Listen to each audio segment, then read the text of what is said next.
My fellow fighters and the people of the world. Today, I want us to have a very interesting open discussion. You can also tell me what you think about this topic I'm about to bring to you guys.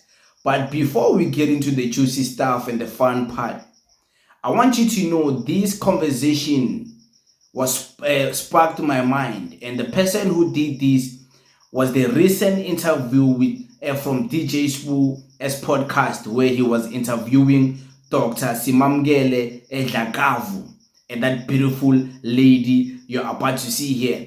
It's a long interview, but the particular conversation I want us to speak about is this clip. I wasn't able to go and listen to the whole podcast and find a clip that speaks about this, but I only found a clip that is already edited that speaks about what I want us to speak about. So the clip, there is the clip. He, members of student activists in FISMAS are now in parliament, in legislature. Can you imagine, eh? And we were finishing our introductory chapter for this book, that upcoming one on FISMAS 4, with Mandela Press, and I was just thinking about the number of fallists who are in parliament, and I was thinking, Blade was saying a few years ago, students must fall, but now they are in parliament. Students have risen. No, they are in parliament now as colleagues. They might not all agree and all, belong to the same party, but, fallists have worked. And we have not stopped. I get it.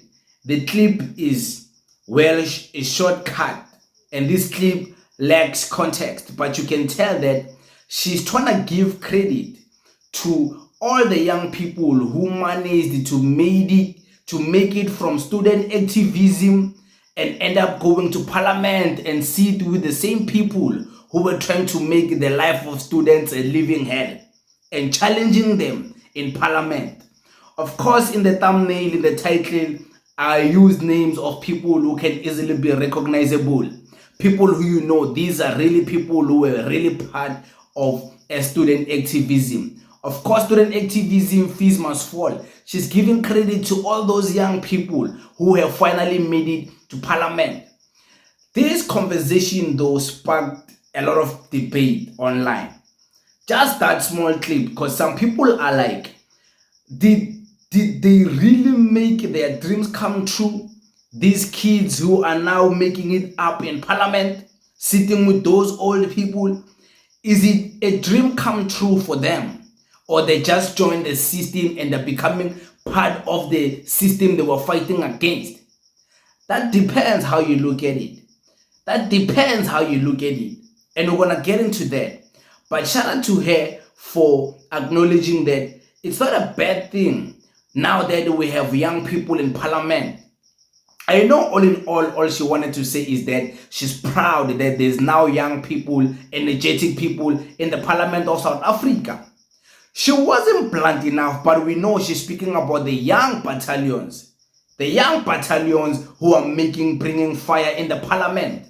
And why am I saying the young battalions? Because they are the ones who have credibility in fighting in student politics. The EFF guys, the guys from Patriotic Alliance, those two young gentlemen, they contribute in a very wonderful, a powerful way. Mr. Ashley Souls and the other colored guy, I forgot his name. They contribute, but do they have a history of being part of student activism in the fees must fall? They don't, although they are young. But she was speaking about the student activist of fees must fall. Who do we look at? We look at people like Sihle Lonzi, We look at people like Naledi Chirwa. We look at people like Vuyano Pambo. We look at people like Squamanda. We look at people like Sinawotambo. Why am I mentioning these guys? These guys seem to be the only guys in the Parliament of South Africa who were there in the fees must fall days, fighting in the street as students. So maybe she was not blunt enough to say shout out to the EFF young guys. But this seems like what she's trying to say. But this is not even about the EFF, because this is a broader discussion. It's even about all the young people who are now involved in the conversation, including those two guys of Patriotic Alliance and all the other people, young people from different political parties. As long as you have something to bring to the table, you are well deserving to be there in the Parliament of South Africa. Whether we disagree to agree, whether we agree to disagree, whether we don't like each other, we have opposing political views. As long as what you're coming with is not nonsense, you're bringing something to the debate that can even spark my mind as someone who disagrees with you, that means it's fine. Let's bring it on. We can't make a country with just one voice. So all those young people contributing, holding the system accountable, holding the executives accountable, holding the people who do corruption accountable, doing all of that, making noise, going online. Like, now it's time for online content. Online. So these young people, they're able to take that content in Parliament that was supposed to be sacred. They bring it alive online for people like me and you to also engage and be aware what is happening. So the level of young people re-energizing, reinventing this parliamentary system, we have to give it to the young people. They brought, we don't have to give it to the EFF alone. We don't have to. All the young people, they managed to make this parliament go online for everyone online to see what is happening there. And it's a beautiful thing, you know. And shout out to Dr. Simankele for acknowledging that, the small achievement that it is. My generation is not the generation of Fees Must Fall. My generation is a little bit younger. Minangi generation ama 2000. So our generation is facing different struggles. I don't even know if our dreams, my generation, is to even go to be in Parliament. I don't think my generation is thinking about that. Me, myself, I'm not thinking about that. We're out here thinking about being millionaires, running empires online. That's what we are thinking about. We are going to make those dreams become true. We're not trying to be politicians. We're not trying to be the best, the wealthy, the best, to claim the best to be ever existing. We're not trying to be that. We are trying to be billionaires and millionaires, running, operating businesses online, operating businesses in the real world, and still remaining low-key and wearing simple clothes. Nobody should know what is in the bank account. Nobody. So we're trying to be those low-key young men who move differently as puppy. We don't show off that much. So many of us, those are our dreams. We're not trying to be politicians. So shout out to those though who are contributing in the politician type of way.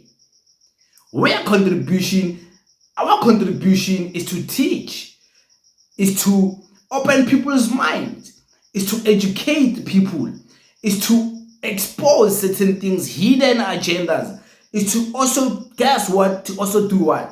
In the real world. To also provide a platform for people to get paid. That one, I will just leave it at that. You'll make your own conclusions what I mean. But guys, it is what it is. Shout out once again to DJ Swoo and this beautiful lady for speaking about this and sparking my mind to also to make me think about the bigger picture, not just the student activist of Fees Must Fall only, but to also realize, there's been many people who would never even be in Parliament, but they are now in Parliament today. That's a thumbs up. We are moving in the right direction.